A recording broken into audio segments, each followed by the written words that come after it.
네, 업앤다운 함께 하겠습니다. 오늘은 이지스탁 이지은 대표 나오셨습니다. 어서 오세요. 안녕하세요. 네, 대표님 이제 빅 이벤트를 하루 앞두고 오늘 시장 굉장히 조용합니다. 위아래로 뚜렷한 방향을 잡지도 못했는데 시장의 분위기 어떻게 읽고 계신지 궁금하고 이제 내일 지나고 나서 좀 적극적인 포지션 취해봐도 되지 않을까라는 생각도 들어요.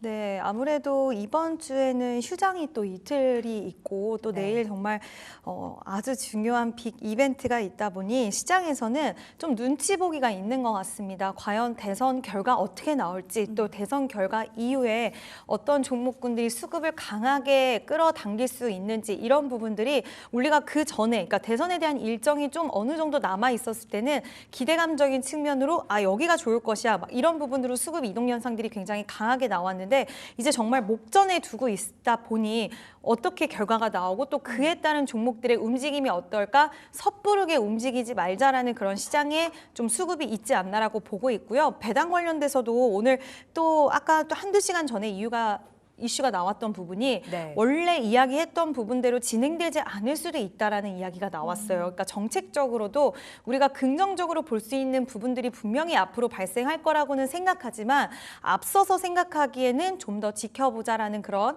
시장의 시각이 있지 않나라고 생각을 하고 있고요. 그러다 보니까 조금은 조심스러운 시장의 움직임이 있다라고 지금 판단을 하고 있습니다. 네, 시장 분위기가 어떻다라고 말을 하기에는 아직 좀 혼조세가 역력한 상황인 것 같은데 자, 이슈가 있었던 섹터들 점검 들어가 보겠습니다. 우리가 쉬는 동안에 철강에 이제 50% 관세까지 이야기가 전해지면서 철강주 오늘 일부 종목 군단들은 굉장히 강하지 않을까? 특히나 현지에 생산 법인이 있는 종목들이요. 근데 오늘 오히려 철강주는 다 빠지더라고요. 어떻게 좀 살펴봐야 될지가 궁금해요. 일단 심리적인 요인들이 가장 크게 좀 작용이 됐지 않았나라고 생각이 드는데요. 최근 트럼프를 약간 조롱하는 듯한 그런 네. 타코라는 그 단어가 또 밈이 생기면서 트럼프 자존심에 상당히 스크래치가 생긴 것 같아요. 그러면서 나는 이 관세 관련돼서 지는 스타일이 아니다. 나는 밀어붙이겠다라는 그런 행보를 좀 일부러 더 보이는 게 아닌가라는 생각이 들고 또 철강 관련돼서 50% 관세부가 이야기를 꺼내 들었습니다. 알루미늄 관련돼서도 50% 우리가 같이 부과할 거다라고 이야기를 했고 6월 4일부터 시행을 한다. 그러니까 굉장히 또 관세 관련돼서 피로도를 높일 수 있는 이야기가 나왔고 이와 관련돼서 물론 우리가 강간 이쪽 관련된 종목군들은 LNG 프로젝트 관련돼서 기대를 했지만 네. 시장에서는 이제 전체적으로 철강, 알루미늄 관련돼서 트럼프가 보복성, 보여주기식 이런 계속해서 또 필요할 수 있는 이야기들이 나오지 않을까라는 그런 부분에 회피성 물량이 좀 나왔다라고 보고 있고요. 다만 관련된 종목들, 특히 LNG 프로젝트 관련돼서 좀 엮여 있었던 종목들, 예를 들면 넥스틸, 동양청갈, 휴스틸 이런 종목군들은 오늘 좀 밀리기는 했지만 음봉이기도 해요. 그렇지만 거래량이 많이 실리지는 않았다라는 점, 그래서 시장에서는 좀 추이를 보자라고 생각을 하는 것 같고 지금 한국철강의 미국향 수출은 기존의 쿼터제가 폐지되는 대신에 25% 관세 부과되는 부분이 있는데 여기서 50% 관세가 확정되다 보면 물론 미국 내에서 우리나라 국내 철강 제품의 가격 경쟁력이 좀 아쉬운 부분들은 분명히 발생할 수 있겠지만 2월 달로 25% 철강 관세 부과하겠다라는 이야기했을 때 미국 내에서 철강 가격이 상당히 뛰었던 거를 생각을 했을 때는 그와 관련돼서 이번 조치로 인해서 과연 얼마나 철강 가격이 올라가느냐를 한번 체크를 해보시고 네. 그에 따른 피해나 이런 폭들도 줄어들 수 있다라고 보고 있습니다. 그래서 앞서서 말씀해주셨던 넥스틸이라던가 그런 종목들 미국의 이제 생산 공장을 보유하고 있는 쪽은 철강 가격이 또 올라가게 되면 네. 그에 따른 또 차별화되는 부분들이 있을 수 있다라는 거 시장에서는 아직 거기까지 해석이 들어가진 않았지만 그런 가능성도 열어줄 수 있지 않을까라고 생각을 합니다. 자, 참고로 우리 이지은 대표님의 종목이 넥스틸이었는데 지난주에 주셨죠. 우리 수익률 11% 넘어가고 있습니다. AS 해보면서 알래스카 LNG 프로젝트 이야기 하셨는데 그럼 이 안에서도 좀 종목별로 차별화가 일어날 거다. 넥스틸 지금 자리 어떤지 궁금하고 플러스 또 괜찮은 철강 있다고 보세요?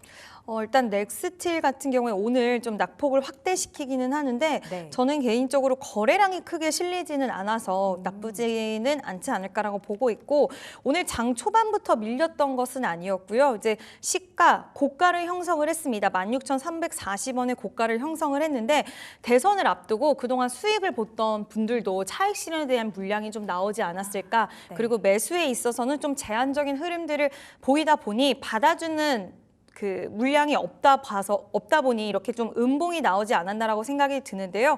거래량이 크게 실리지는 않았다라는 점, 그리고 단기 이평선인 지금 11선이 아직은 이탈하지 않았다라는 것을 봤을 때는 추가적인 하락이 난 싫다. 그리고 대선 이후에 만약에 다른 쪽으로의 또 이야기가 나오는 부분을 좀 더 공략을 해보고 싶다라고 하시는 분들은 정리를 하실 수도 있겠지만 아직 LNG 관련된 프로젝트 자체가 없어지거나 사라지거나 바뀐 부분은 없어서 네. 좀 더 가지고 나는 호흡을 가지고 보겠다 하시는 분들은 뭐 절반 정도는 남겨두셔도 전 나쁘지 않지 않을까. 아직까지는 모멘텀 자체가 죽었다라고 보지는 않고 있습니다. 알겠습니다. 지금 자리 넥스틸과 함께 LNG 관련해서 지금 철강주 전략 세워주셨습니다. 자, 오늘 2차 전지도 대표님 봐주세요.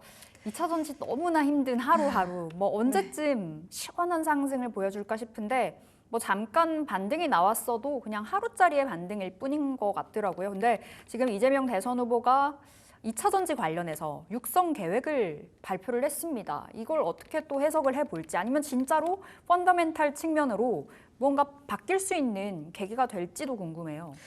근데 사실 개인적으로는 오늘 이 이슈가 나오고 장 초반에 좀 상승이 나왔어요. 전고체 배터리 관련돼서 이제 전고체 배터리 연구와 상용화를 적극 지원하겠다라는 이야기가 나오면서 관련된 종목들이 시세가 나오기는 했는데 음봉이 나오면서 상당히 밀린 부분들이 있어요. 그 이유는 새로울 것은 없는 것 같습니다. 원래 기존에도 정부 정책 관련돼서 2차 전지 산업을 육성하기 위해서 중국이 워낙 기술적으로 치고 나가는 부분들이 있다 보니 우리나라 입장에서는 예전에 삼원계 배터리, 리튬이온 배터리가 정말 장악력이 컸었는데 지금 이렇게 뒤바뀐 부분에 대해서 상당히 아쉬울 수밖에 없고 중국 같은 경우에는 정부 지원이 워낙 잘 되다 보니 기술에 대한 발전이나 이런 것들도 빠른 속도로 가능했다라는 평가들도 많다 보니 국가적인 차원에서 이런 이야기는 항상 나오고 있습니다. 다만 국가에서 뭐 세제 혜택이라든지 이런 연구 개발, R&D 비용에 대한 부분들 이런 것들을 지원해 주겠다라고는 얘기는 하지만 이 부분에 있어서 정말 그렇게 될 것인가에 대한 여부, 그리고 시장에서는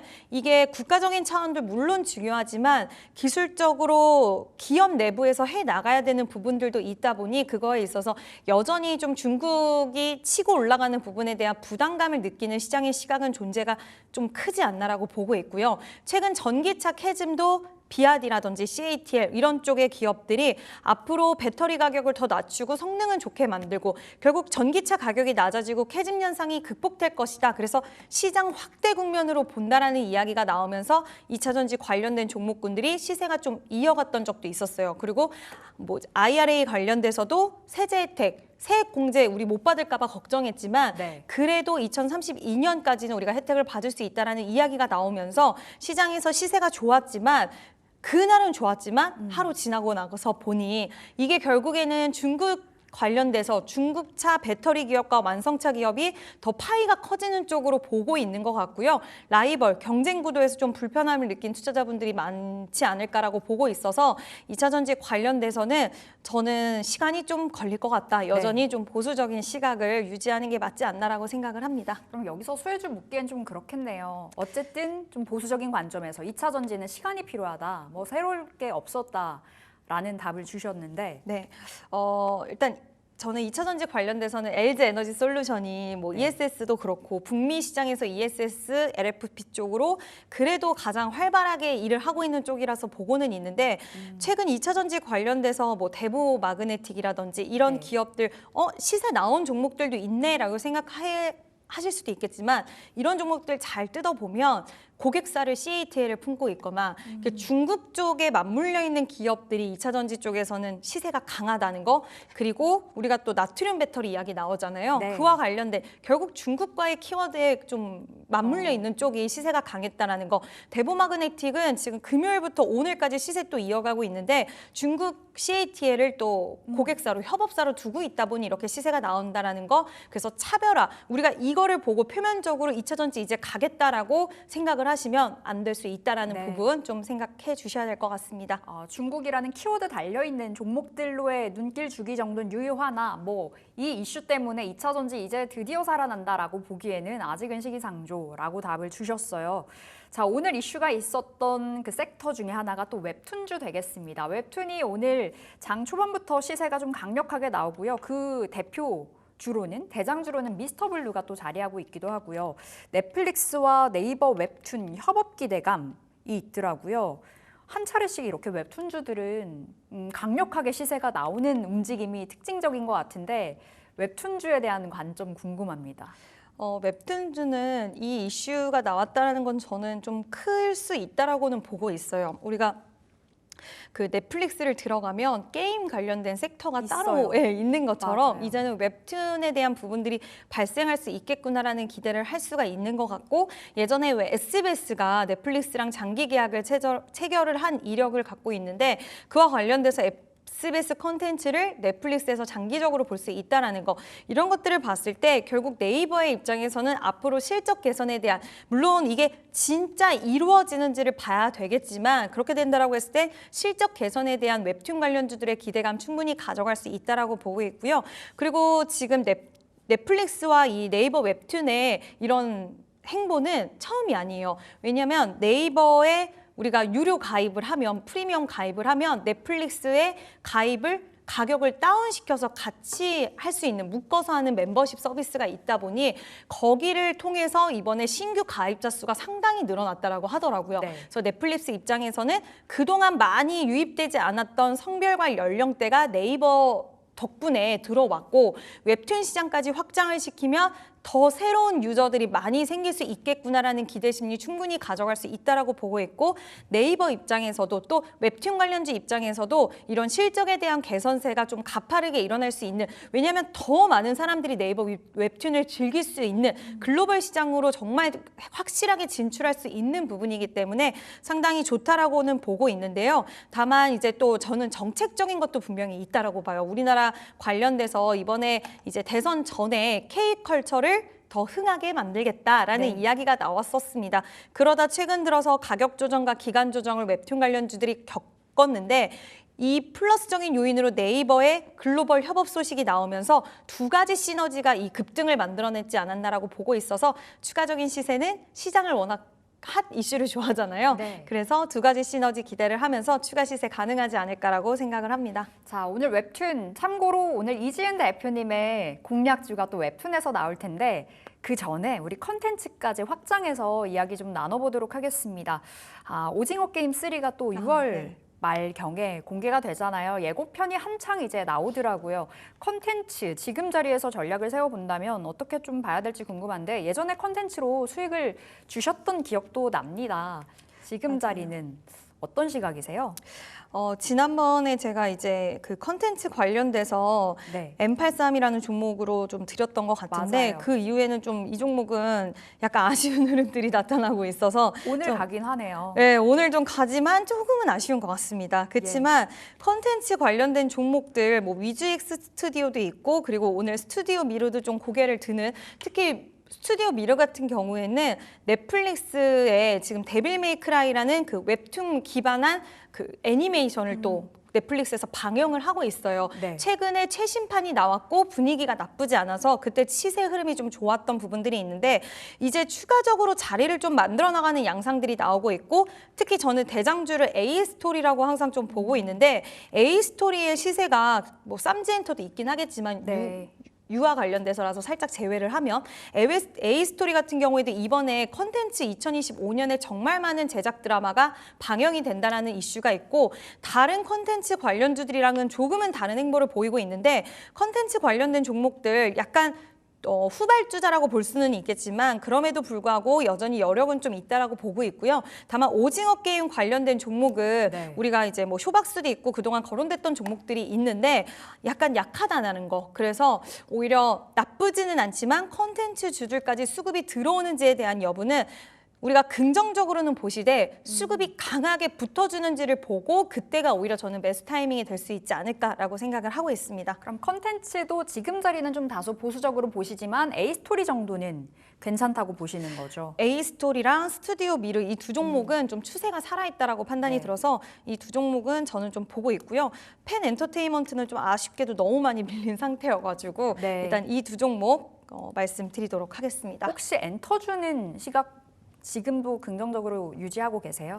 저는 엔터주는 워낙 좀 좋게 항상 보고 있는데요. 네. 오늘 YG 엔터테인먼트가 또 신고가 경신을 했어요. 근데 YG뿐만 아니라 지금 JYP 엔터도 그렇고 하이브도 오늘 방시혁 의장의 노이즈가 최근에 네. 있었음에도 불구하고 지금 저점을 다시 한번 높이는 그런 모습들이 보여지고 있는데 이 요인은 여러 군데에서 찾을 수 있지만 우리가 그 전부터 뭐 관세 이야기들 긍정적인 이야기가 많았잖아요. 근데 4월 달에 방한한 외국인의 역대 최대였대요. 그러니까 네. 코로나 이전까지 돌아갔다라는 소식이 있었고 지금 이제 3분기부터는 중국 단체 관광객들 무비자가 시행이 될 것인데 우리나라를 찾아오는 사람들이 어떤 일을 하냐면 예전이랑은 지금은 소비가 완전 달라졌대요. 면세점에서 약간 물건을 많이 구입하고 이런 게 대세였다라고 한다면 네. 지금은 우리나라 분들이 많이 가는 핫한 곳, 성수동, 뭐 이런 압구정, 엄청 많아요, 이런 데를 외국인들. 가신다고 하더라고요.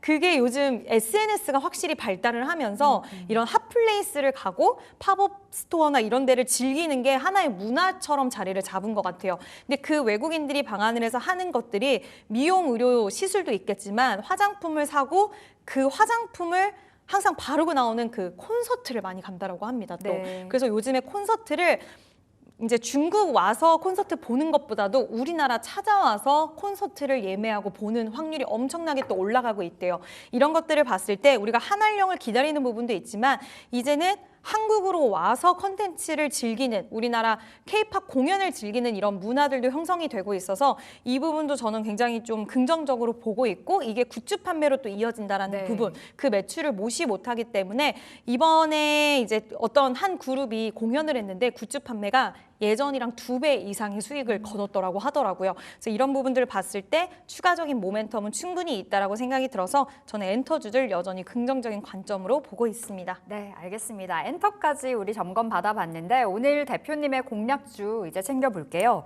웹툰 주셨어요. 네. 웹툰을 드렸는데 오늘은 아까 이제 이야기했던 부분에 있어서 그래도 같이 좀 수혜를 받아갈 수 있는 쪽의 종목을 네. 준비를 했는데요. Y랩이라는 종목입니다. 오늘 미스터블루 그리고 다른 종목들 시세가 나왔을 때 상대적으로 좀 덜 간 느낌이 없지 않아 있고 또 정부 정책 모멘텀도 여전히 이쪽 관련된 종목군들은 좀 유효하지 않을까라고 생각이 들고요. 다만 살짝 시세가 약했기 때문에 힘의 강도가 약할까 봐 저도 좀 우려가 돼서 목표가 손절가는 좀 짧게 잡아드릴 건데요. 일단 이 회사의 가장 큰 장점은 자체적으로 IP를 기획하고 개발해서 보유까지 하고 있는 기업이고 이 자체 개발한 IP를 가지고 드라마까지 만드는 그러니까 혼자서 모든 제작까지도 다 할 수 있는 능력치를 보유하고 있는 기업이다라는 게 가장 포인트가 아닐까라고 생각이 듭니다. 다른 회사는 IP를 제작사에게 넘겨서 보통 거기서 이제 수익이 끝나는 경우들이 많아요. 그리고 제작사들이 이제 또 수익을 걷어가는 경우들도 있는데 이거를 원스톱으로 다 끝까지 해내다 보니 모든 네. 수익을 걷어갈 수 있다라는 그런 장점을 좀 보유를 하고 있다라고 보고 있고 또 Y랩이 정말 많은 웹툰 작가들을 보유를 하고 있는데 또 아카데미를 열어서 더 많은 작가들을 육성을 하고 있고 네이버 웹툰이 9% 정도의 또 지분을 갖고 있다라는 건 네이버 웹툰이 아무래도 넷플릭스 진출을 하게 되면 지분을 갖고 있는 쪽을 더 밀어주지 않을까라는 네. 생각도 들어서 Y랩을 좀 추가적으로 뒤따라가는 모습 한번 나와주기를 기대해보면 좋지 않을까라고 생각을 하고 있고요. 그래서 목표가를 좀 타이트하게 잡아드린다고 말씀을 드렸는데 목표가는 4월 달에 고점 부근이었던 7,000원으로 제시해드릴 수 있을 것 같고요. 손절성 같은 경우에는 그래도 제가 121선까지 잡아드릴까라고 고민을 했지만 그래도 좀 더 탄력적인 가격대를 지지를 받아야 될 것 같아서 5,700원으로 제시해드리도록 하겠습니다. 네, 오늘 시세가 굉장히 좋습니다. Y랩 오늘 웹툰주 내에서 받았고요. 목표가는 7,000원, 손절가는 5,700원. 살펴보시면 되겠습니다. 자, 오늘 이지스탁 이지은 대표 여기서 인사할게요. 말씀 고맙습니다.